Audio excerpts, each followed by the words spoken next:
የዚህ ዓለም የመኖራችን ዓላማ እኮ እግዚአብሔር ነው። ሌላ ምን ዓላማ አለ? የነገር ፍጻሜ ሌላ ሊሆን ይችላል፣ ደግሞም ይሆናል ከእግዚአብሔር ጋር ከሆነ። ጅማሬው ጨለማ ቢሆንም ፍጻሜው ግን ጨለማ ሆኖ አላበቃም፣ በብርሃን ተጥለቅልቆ ነው ያበቃው። እግዚአብሔር ፊት ተንበርከኩና አልቅሱ፣ እግዚአብሔር ሳይለውጣችሁ ይቀር እንደሆነ ታላችሁ። ባህር ላይ ነው የተወረወረችው፣ በምትወደው ባሏ ነው የተከዳችው። ንጽህናዋን ለጠበቀች ሴት የተከፈላት ዋጋ ትሙት በቃ ሆነ። ወገኔ ዛሬ የምትሆነው እኮ ነገ የምትሆነው እኮ አይደለም። ለምንድነው ቅጽበታዊው የሆነው የዛሬው መገለባበጥ ዘላለሙን የሚገለባብጥብህ? ወገኔ እስከ መቼ ድረስ ነው እግዚአብሔርን የምታገለግሉት? እስከ መቼ ድረስ ነው እግዚአብሔርን የምትፈልጉት? ትዳር እየፈታችሁ ወጣትነታችሁን እያባከናችሁ ለምንድነው እንደዚህ የምትጠብቁት?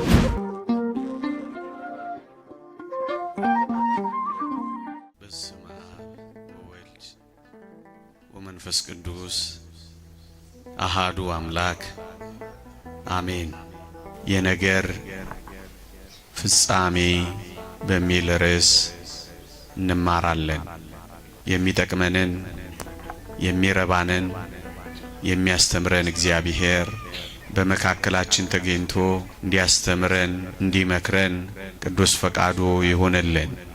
አሜን። የነገር ፍጻሜ ከመጀመሪያው ይሻላል። መጽሐፈ መክብብ ምዕራፍ 7 ቁጥር 8። በዚህ ርዕስ ጥቂት የእግዚአብሔርን ቃላት አስታውሳችኋለሁ። እግዚአብሔር ከሁላችንም ጋር ይሁንልን። አሜን።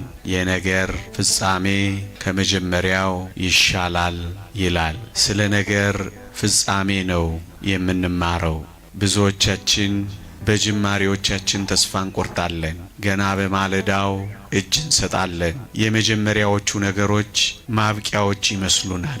ገና እንደጀመርን እንደጨረሰና እንዳበቃ ተሰምቶን እናዝናለን፣ ሆድም ይብሰናል። የነገሩን ፍጻሜ የሁኔታውን ማብቂያ ታግሰን መጠበቅ አይሆንልንም። ወገኖቼ ጅማሬ ማለት ፍጻሜ ማለት አይደለም። ጅማሬያችን መልካም እንዳልሆነ ሊሰማን ይችላል።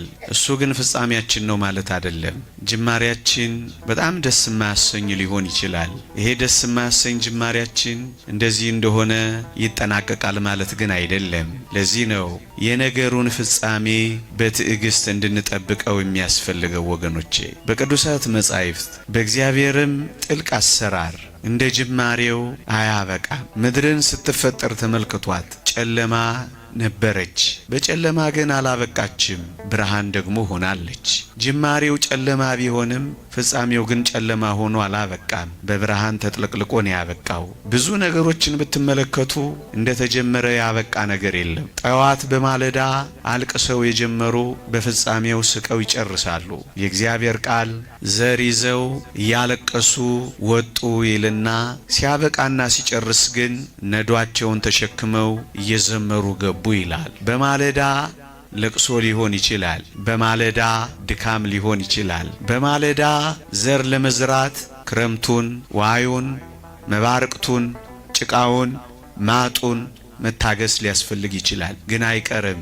ነዷቸውን ተሸክመው ገበሬዎች እየዘመሩ መግባታቸው አይቀርም። እና ምእመናን ጅማሬው እያለቀሱ መውጣት ቢሆንም ፍጻሜው ግን ለቅሶ እንደማይሆን እናምናለን። የነገር ፍጻሜው እንዴት እንደሚያምር ማየት እንችላለን። ከመስቀሉ ጋር በተያያዘ አንዲት ሴት ሁላችንም የምናውቃት አስደናቂ ሴት አለች። እሷም ንግሥት እሌኒ ነች። ታስታውሳላችሁ። ሕይወቷ በፈተና በመከራ ነው የኖረችው። ትዳሯን እንኳን ሳይቀር ነው ያጣችው። ታማኝ ሆና ነው የተከዳችው። ባሏን በንጽህና ጠብቃ ነው እሷ ግን የተተወችው። እግዚአብሔር ያሳያችሁ፣ ልዑል ያመልክታችሁ።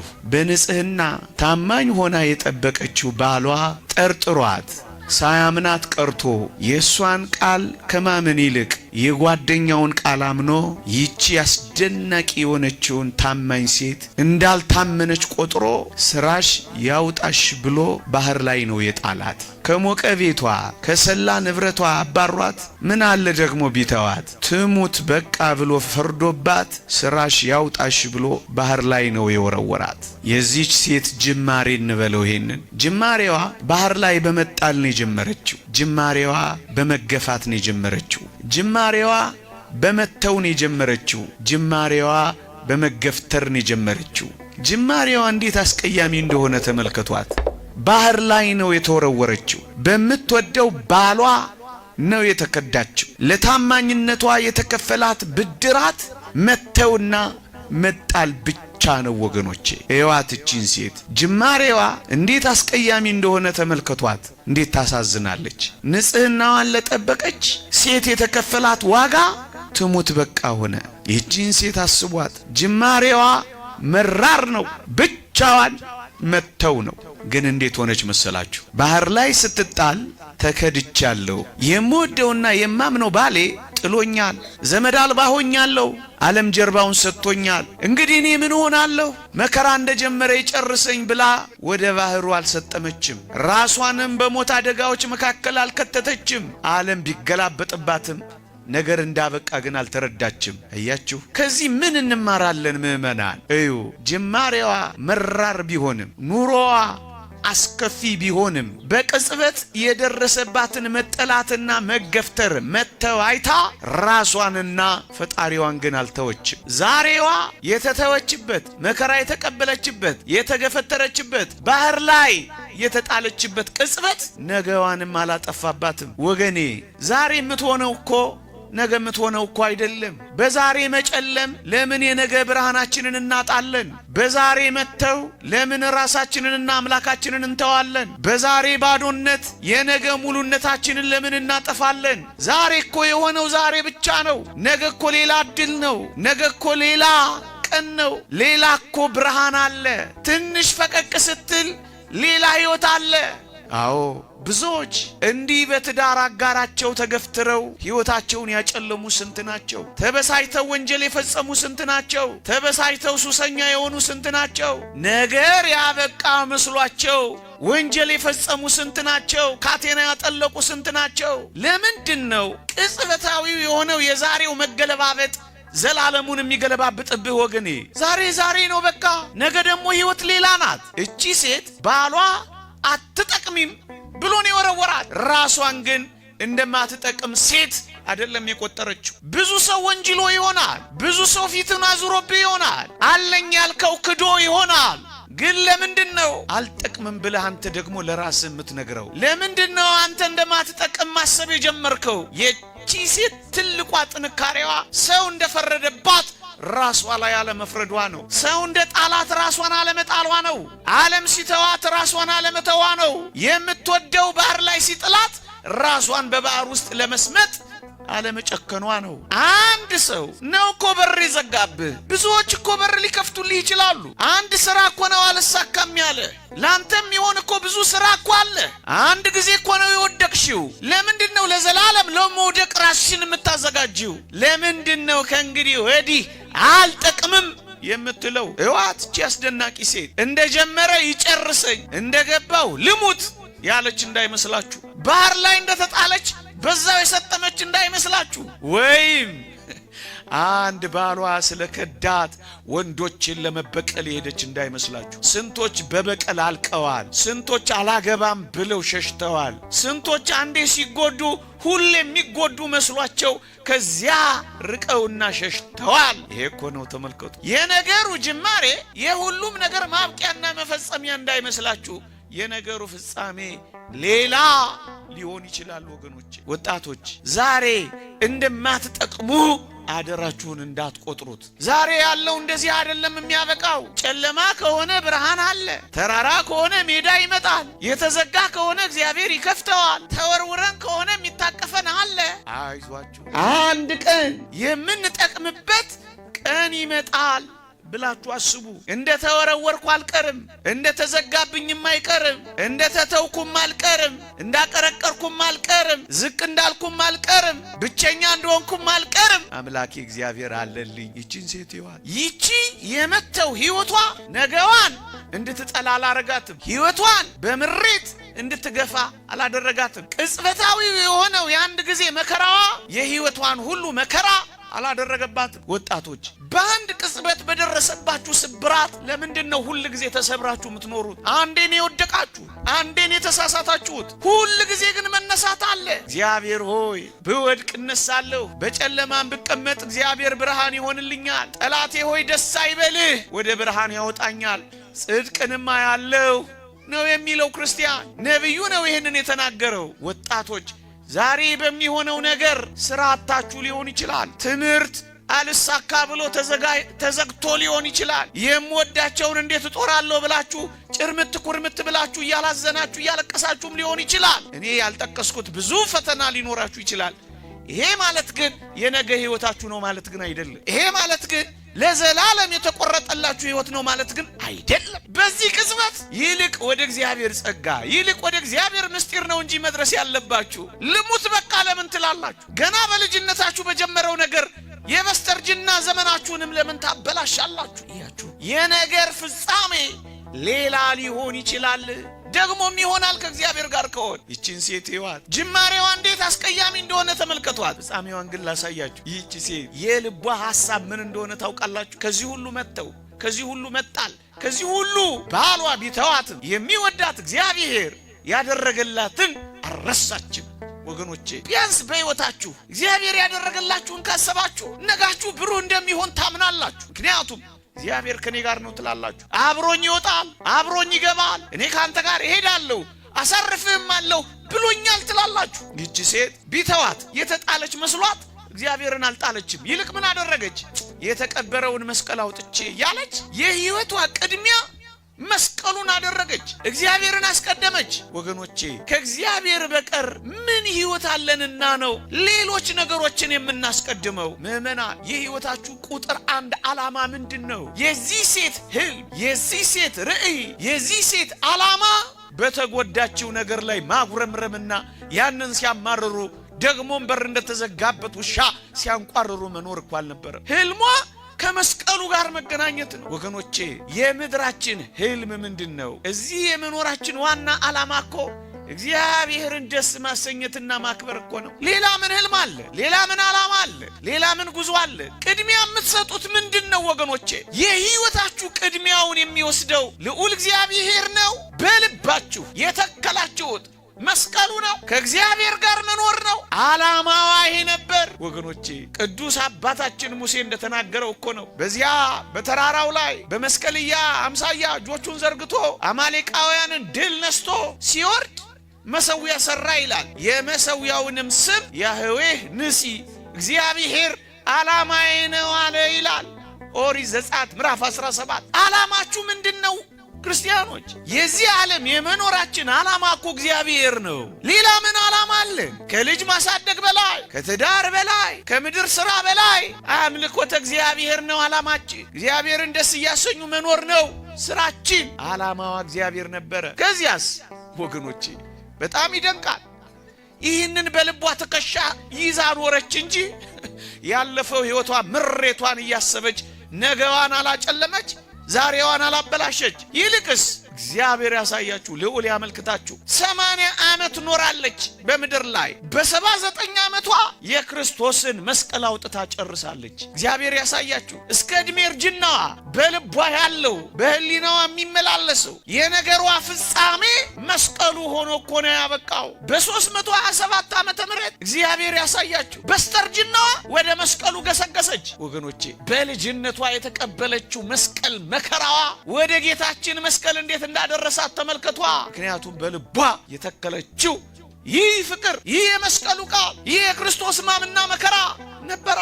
አላረጀችም፣ ትኩስ ናት። ፍለጋ ወጣለች። ወገኖቼ እስከ መቼ ድረስ ነው እግዚአብሔርን የምታገለግሉት? እስከ መቼ ድረስ ነው እግዚአብሔርን የምትፈልጉት? በልጅነትም በስተርጅና፣ በድህነትም በባለጠግነትም፣ በእረኝነትም በንግስና፣ በማግኘትም በማጣትም እግዚአብሔርን በመከራም በደስታም አምላኬ ነው ትላላችሁ። እቺን ሴት ተመልከቷት። ፍጻሜዋን እዩ።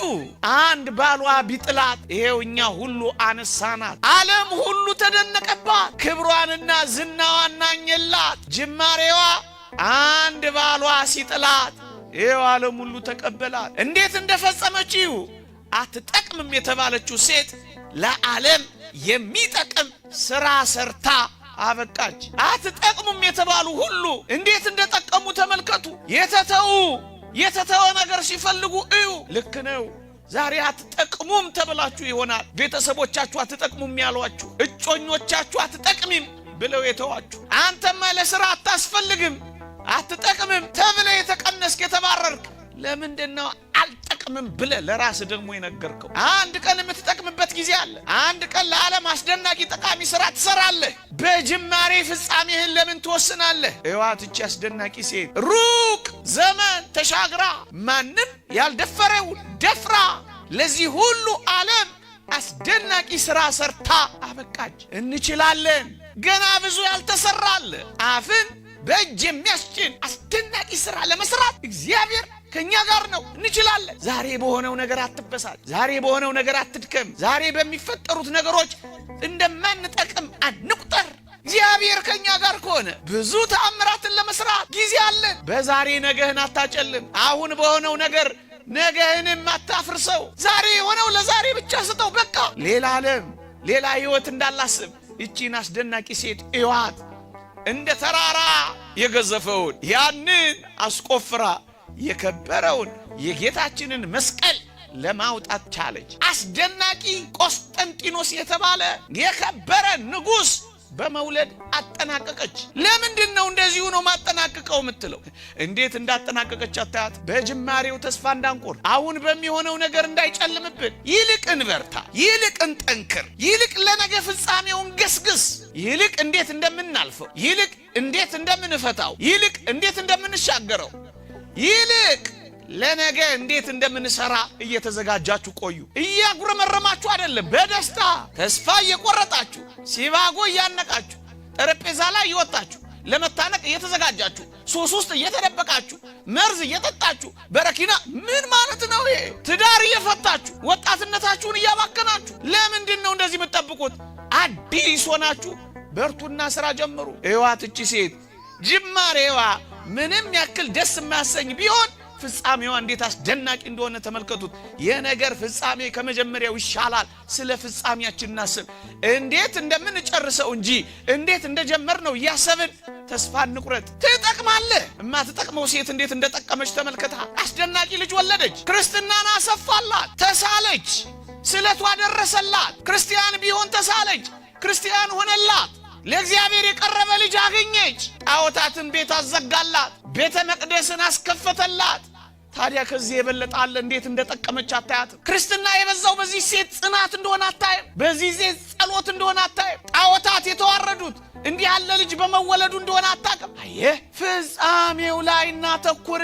አሁን ባለን ነገር ተስፋ እንቁረጥ። አሁን እየሆነው በሆነው ነገር እጅ አንስጥ።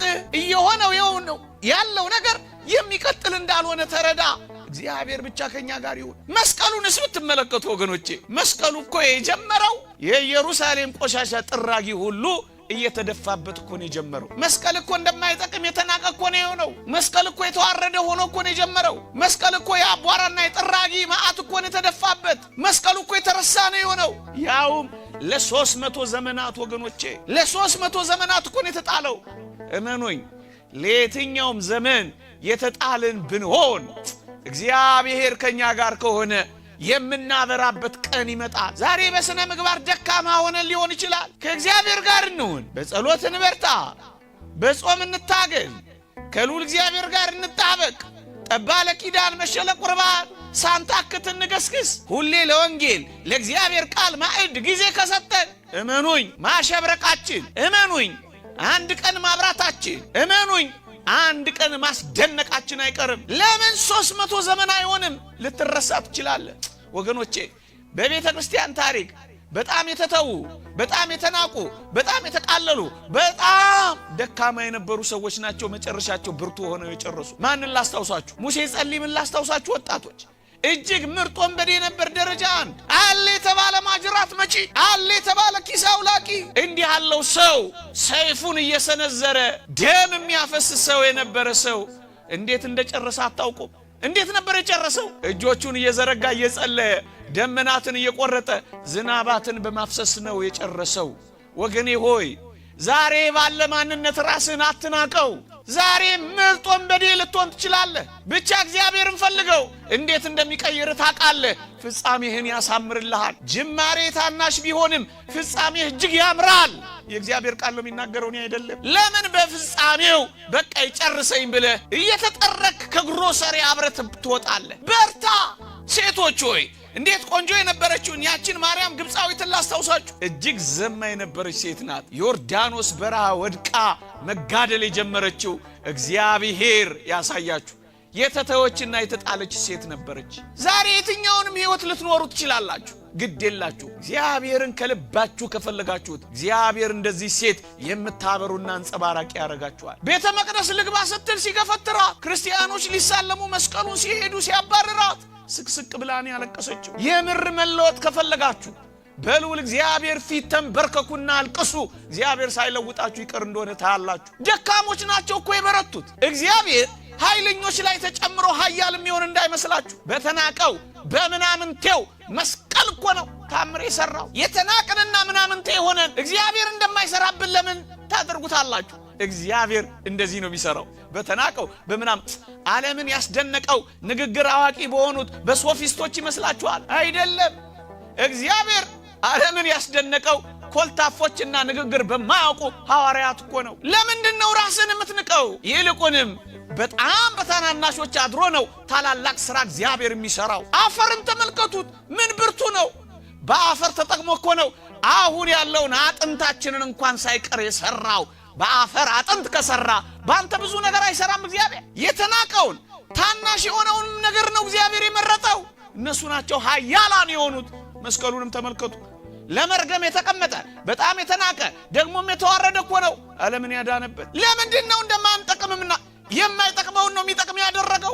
የተጣለውን ነው ያከበረው። ለውርደት የሆነውን ነው ለክብር ያደረገው። አያስፈልግም የተባለውን ነው የሚያስፈልግ አድርጎ የለወጠው። እመኑኝ እንለወጣለን። ብቻኛ ከልብ እንፈልግ እንጂ እንለወጣለን። እግዚአብሔር ጋር መጥቶ ያልተለወጠ ማን አለ? ደካሞች በርትተዋል፣ ዘማውያን ንጹህ ሆነዋል፣ ገዳዮች ማቾች ሆነዋል፣ አመንዝሮች ተደንግለዋል፣ ተለውጠዋል። እግዚአብሔር በመለወጥ ደምድሞላቸዋል። በአስደናቂ ብርሃንና አንጸባራቂ ሕይወት ፈጽመዋል እኮ ወገኖቼ።